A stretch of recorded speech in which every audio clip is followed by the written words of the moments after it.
ko se začnemo učiti rusko, imamo Slovenci pogosto težave, kako nasloviti, kako govoriti ruskega sogovornika. Rusi namreč ne poznajo nevtralne besede gospod in gospa, tako kot jo poznamo Slovenci.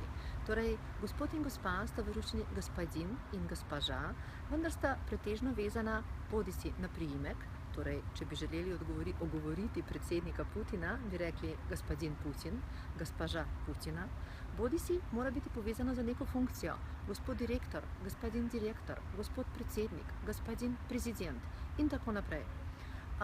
Prav tako zagatna pa je tudi raba ruskih imen. Namreč Slovenci ne razlikujemo med dolgo in kratko rabo iste oblike ruskega imena. Nam se recimo zdi, da je ime Vladimir in pa ime Vova, da sta to dve popolnoma različni imeni.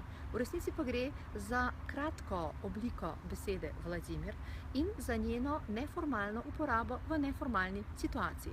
Tako bi torej, če izhajamo iz zdaj aktualnega obiska gospoda predsednika v Sloveniji, ga bodo večinoma ogovarjali novinarji, bodisi z gospodin Putin, bodisi z Vladimir Vladimirovič.